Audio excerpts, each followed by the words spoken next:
चलो। Hello student, how are you? नमस्कार। 21 में आपका स्वागत है। मैं मुस्तकीम अहमद एक नई वीडियो के साथ। आज का टॉपिक बहुत इंपॉर्टेंट है, बहुत ही अच्छा होने वाला है और बोर्ड में ज़्यादातर मालूम किया जाता है। सभी बोर्डों में, सभी यूपी बोर्ड हो या अदर बोर्ड हो, उसमें ज़्यादातर मालूम किया जाता है।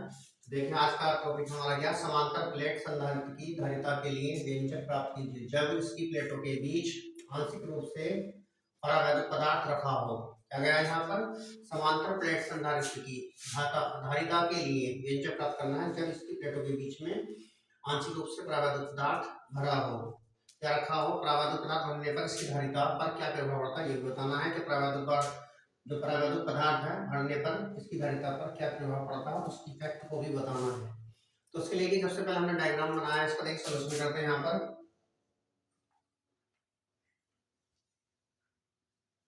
सोल्यूशन करते हैं इसका, देखिए आंसर इसमें। तो देखिए हमारे पास ये है देखिए हमारे पास दो प्लेटें हैं, एक्स और वाई समांतर प्लेटें। मान लीजिए माना दो समांतर प्लेट संधारित्र की प्लेट है एक्स और वाई। ये मेरे पास एक्स है और ये मेरे पास वाई है।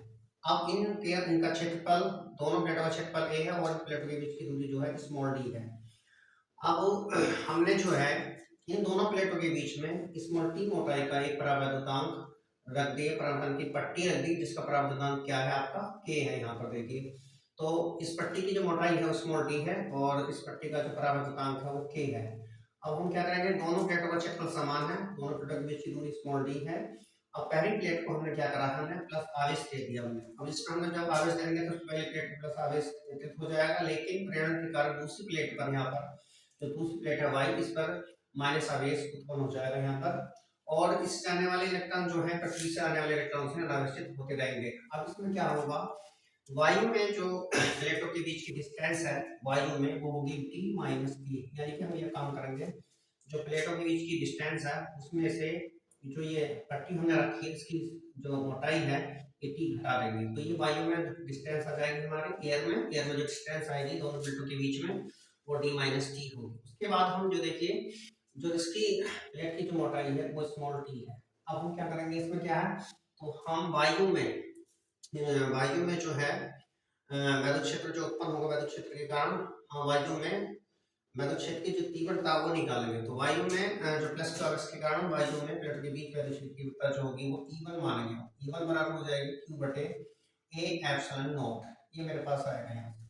तो वायु में जब हमने यहाँ लिया है तो E1 बराबर हो गया Q बटे एप्सिलॉन नॉट। अब क्या करा है, क्योंकि प्लेटों के बीच में हमने क्या करा, टी मोटाई की एक पट्टी यहाँ पर रख दी। तो परावर्तनांक क्या है इसका, के है। तो परावर्तन के कारण, परावैद्युत तान के कारण वैद्युत क्षेत्र की जो तीव्रता होगी वो मेरे पास होगी E2 और E2 बराबर हो जाएगा Q बटे के ए एप्सिलॉन नॉट। ये मेरे पास होगी। अब क्या है कि दोनों प्लेटें जो है हमारी वायु में रखी हुई हैं। अब जब परावर्तन पट्टी रख देते हैं तो इसके दोनों प्लेटों के बीच में जो विभवांतर होगा वो हमें निकालना चाहिए। तो फिलहाल दोनों प्लेटों के बीच में जो विभवांतर होगा वो मेरे पास होगा V बराबर E1 D minus T plus E2 T. ये मान की होगा हमारा, यानी कि वायु में जो वैद्युत क्षेत्र होगा E1 डी माइनस टी होगा इसमें, और जो कि जो परावर्तनांक है वहां पर E2 टी होगा।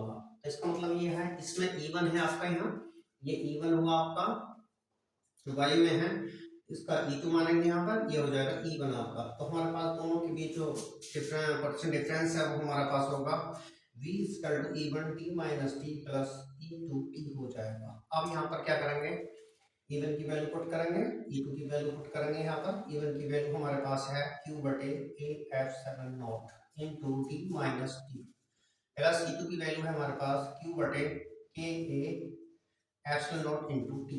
ये मेरे पास है, दोनों की वैल्यू हमने यहाँ पर रख दी। अब इसमें से कुछ कॉमन आएगा हमारे पास, देखिए Q बटे एप्सिलॉन नॉट कॉमन आ गया, Q बटे A एप्सिलॉन नॉट कॉमन ले लेंगे, अंदर बचेगा D minus T plus T बटे K। ये मेरे पास पोटेंशियल डिफरेंस निकल गया, यानी कि वैद्युत विभवांतर हमने यहाँ से निकाल दिया। अब जो धारिता होती है, संधारित्र की धारिता वो C होती है, बिनोडेट कुछ जानते हैं। जो इलेक्ट्रिक कैपेसिटेंस होता है वो होता है हमारे पास C बराबर Q बटे V। ये मेरे पास होता है, क्या होता है हमारे पास यहाँ पर, ये है मेरे पास C बराबर Q बटे V है इसमें।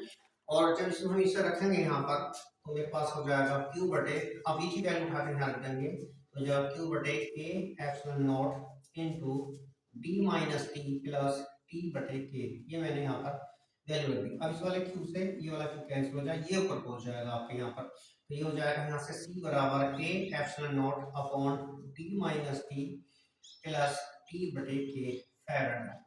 ये मेरे पास संधारित्र की धारिता के व्यंजक आ गया। तब जब दोनों प्लेटों के बीच में परावर्तनांक रखा हुआ है, यानी तीन मोटाई की पट्टी जिसका परावर्तनांक ये है, तो संधारित्र की धारिता मेरे पास सी बन जाती है a, यानी कि a epsilon upon d minus T plus T बटे के। मेरे पास फैराड दिया गया आपका।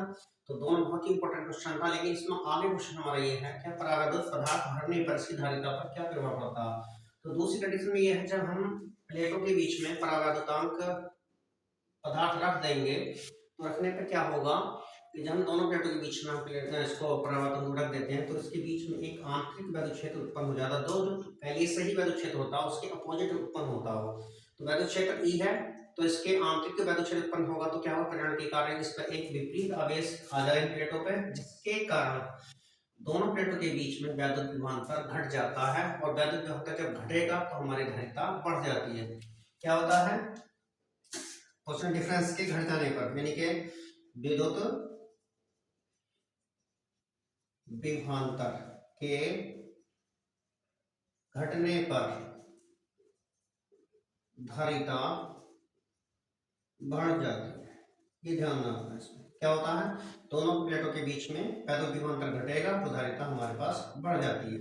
तो धारिता बढ़ जाती है, तो ये आपका बहुत इंपॉर्टेंट क्वेश्चन था आपका। इसमें कई कई क्वेश्चनों में ये भी होता है आपका। ये दूसरा पॉइंट देखिए, जिसमें हमारे के माइक्रोफैराड लिखा हुआ होता है, देखिए माइक्रोफैराड है तो ये होता है 10⁻⁻⁶ फैराड के बराबर। नंबर एक। नंबर दो बात ये रहती है यहाँ पर, दूसरी बात ये है कहीं पर जो है पिकोफैराड लिखा हुआ था, ये ज्यादातर हमें न्यूमेरिकल सोल्व करने में मदद करते हैं, बहुत इंपॉर्टेंट टॉपिक होते हैं। तो देखिए पिकोफैराड का मतलब हुआ एक पिको में जो होता है 10⁻⁻12 फैराड होता है। और कहीं कहीं कंडीशन ये भी होती है डबल माइक्रो लिखा हुआ होता है, ऐसे क्वेश्चन के अंदर डबल माइक्रोफैराड लिखा हुआ होता है, तो ये भी एक पिको के बराबर होता है 10⁻⁻12 फैराड। अब कहीं पर भी जैसे आप मान लीजिए मिली फैराड लिखा हुआ हो या नैनो फैराड कह देते हैं, तो मिली फैराड का मतलब है 10⁻³ फैराड, और नैनो फैराड कहीं लिखा हुआ होगा नैनो फैराड यहाँ पर, तो इस तरह से हो जाएगा 10⁻⁻9 फैराड है। इसमें कुछ भी है, ये इंपॉर्टेंट चीज है, कहीं पे भी कुछ जरूरत नहीं कि फैराड में लिखे। आप जैसे मिलीमीटर सेंटीमीटर इस तरह से कहीं पे भी माइक्रो कूलाम मिली कूलाम इस तरह से लगा होता, मिली वोल्ट इस समय इस तरह से चेंज कर लिया सकते हैं। तो ये हमारे बहुत इंपॉर्टेंट टॉपिक था आज का, बहुत बार कई बार लगातार बोर्ड में मान किया गया है, सबको पता हो गया होगा कि सेंटर भी लग चुके हैं और स्कीम हमारी आ चुकी है कि 18 फरवरी से हमारे पेपर हैं।